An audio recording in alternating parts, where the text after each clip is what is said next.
دشمنو کې ګټه نشته، که چا پکې ګټه کړې وه نو موږ به هم کړې وه. کار څونه په سخت شرایط وه او که په نرم شرایط وه دا بالکل فی سبیل الله شوي. دې کې ډېر زیر هم خلکو واغېسته، دومره مبارکۍ لکه دونه نه په اخترونو کې شوي نه په ودونو کې شوي. خو هغې کې چې کوم په اخلاص او په خلوص باندې ملاو شو نو هغه هر څه هملته دفن شو، هغې هر څه جرګې ته پرېښودل او هغه یې جرګې ته پټ کېښود. کې ډیره زیاته د خوشحالۍ ورځ ده چې د 22 کالو نه دشمني وه او هغه الله تعالی په دوستۍ باندې بدل. علیکم السلام، مننه مهرباني ستاسو په راتګ. او ستاسو د دشمنۍ څونه ټایم وشو جي؟ زمونږ د دشمنۍ جي 22 کاله وشوه. په دې 22 کالو کې څونه بهادري تاسو وښوله دنیا ته؟ هېڅ بهادري مو نه ده ښولي، په دشمنۍ کې هېڅ بهادري نشته.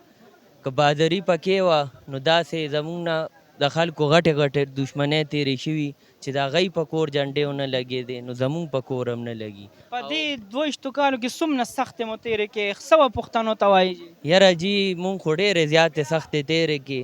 دا زمونږ کلی دی، زمونږ خلک دي. دی مونږه لکه چې واړه رالوی شو دا خلک مونږه پیژنو خو په لومبي ځل مو ولیده. لکه ډېر ښه مونږه محسوسوو چې مونږ د خپلو خلکو سره ملاویږو، کلاو په ماحول کې ولاړ یو، د چا جنازې ته بوځو، د چا واده ته بوځو، قبر ته بوځو، دوا ته بوځو. دا شیان مونږ نه تلي وو، دا په دشمنۍ کې نشته. چېرته په یو کور کې په یو کمره کې به ناست دی، اولته کې به بس هېڅ هم پکې نشته، ګټه پکې نشته. نو ته څه پیغام ورکوئ؟ پښتنو ته دا پیغام ورکو چې په دشمنو کې ګټه نشته، که چا پکې ګټه کړې وه نو موږ به هم کړې وه نشته. او تاسو مهرباني وکړئ، زه د دې سپین ږیرو ته منت زاري کوم، تاسو هم لاړ شئ قدم واخلئ. که ستاسو په کلي کې ستاسو په مالت کې که چېرته وړه جګړه وي هغې نه بیا غټې غټې دشمنۍ جوړې شي نو دا د سپین ږیرو ته پکار دي چې دی پکې لاړ شي، د دوی محنت په رنګ راوړي، الله به ورسره مدد کوي.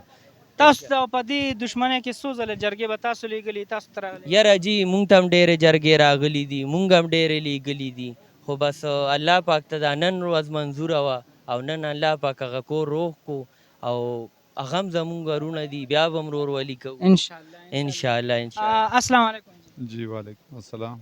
تاسو خو ماشاءالله په دې کې هم ډېرې زیاتې منډې تړلې والې دي. الله تعالی دې ستاسو دا منډه قبوله کړي په خپل دربار کې. څه پښتنو ته به څه میسج ورکوئ چې کوم مشران غریبانان په سره ګرمۍ کې بغیر لالچه ځي او یو دوه دشمنۍ هغې روغ راولي، هلته وله څوک بیا څه وایي او څوک ورسره په ښه طریقه میلاویږي، څه پیغام به هغه خلکو ته ورکوئ جي؟ یو جهان مننه جي ستاسو، الله هم خوشحاله کړه چې موږ له ټایم راکړو. داسې ده وروره چې مونږه پښتنو ته دا پیغام ورکو چې وروره سوچ وکړئ که د دشمنۍ په دغه کې د چا په کور جنډه ولاړه وي یا چاته ایوارډ میلاو شوي وي نو تاسو لاړ شئ د هغې نه هغه ایوارډ تپوس وکړئ چې د هغې ایوارډ څه دی. نو چونکې هغه تاسو ته د پیدې ښکاره شو خو بیا وکړئ دشمني، جنګونه وکړئ. که چېرې هغې کې پیده نه وي نو مهرباني وکړئ، زمانه بدله شوې ده، اوس جاهلیت دور نه دی، دشمني مه کوئ. زبردست. رونو تاسو به اورېدلي وایي د پلانکي دشمني ده او دغه دی کې دومره مړي شو دومره مړي شو، تر اوسه پورې دغه په پښتو نوم باندې او دغه غیرت د هغې باوجود یې نه څه فایده نه میلاویږي او بیا هم دی لګیا یي، مشینان یې راغشتي او یو بل اولي د یو پښتون بل پښتون وینه تویي هسې بیسه. نو دغه یو میسج درکوو چې خدای دپاره چې د چا هم دشمنیانې دي نو هغه دوستۍ باندې بدلې کوي او چې تاسو ته کم دغه مشران درځي نو د دوی خبره اورئ. السلام علیکم. وعلیکم السلام. تاسو به څه میسج ورکوئ جي؟ بس مونږ خو دا میسج ورکوو چې الله تعالی زمونږ دا دومره سخته او غټه مسله ختمه کړه نو دا وړې وړې به م الله تعالی ختمې کړي او مونږ مشران به ورکړي کوششونه کوو. مونږ که په دې علاقه مشران دي که بار دي که څومره هر مؤمن مسلمان دی مونږ پې خفه کېږو. الله تعالی زمونږ دا مسله ځکه ختمه کړه چې مونږ به که مونځ کولو دعا به مو کوله مونږ به هر مؤمن مسلمان یادولو چې الله د دی دا مسلې دشمنۍ ختمې کړي.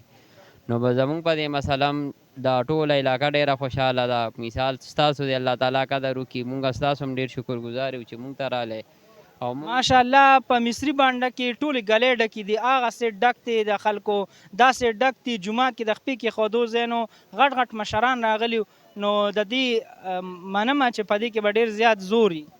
بالکل بالکل جی مونږ ته د بار نه مثال د درې نه د سوات نه باجوړ نه ډېر ملګري راله هغوی داسې خوشحال وو دې پورې چې د بار د هانګکانګ نه مونږ ته ملګري راغلي دي چې یاره مثال دې روغې ته ډېر زیات خوشحاله وو خپل کارونه کاروبارونه روزګارونه یې پرېښو مونږ خپل هم شکر الحمدلله کاروباریان یو بس هر څه مو بند کړو بس دا داسې و چې هغه یو نو مونږ د دې خلکو ډېر زیات شکرګزار یو او بل ټولو نه سیوا شکرګزار د دې دویم پري کې و چې هغه یې مونږ ته دونه عزت راکړو په یا عزت یې مونږ سره دا مسله ختمه کړه او د مونږ د مشرانو یې ومنه کور یې زمونږ هم روغ کړو خپل کور یې هم روغ کړو نو مونږ د هغوی ډېر شکرګزار یو ماشاءالله حاجي صاحب اخري یو دوه خبر راته وکړئ چې روغه څنګه وشوه په دې کې مړي څونه شوي دا لږ خلک پوه کوي زما خوږ وروره د 4-5 کاله تاریخ دی د پښتون یو داسې قام دی چې د ټولو ته معلومه ده چې دی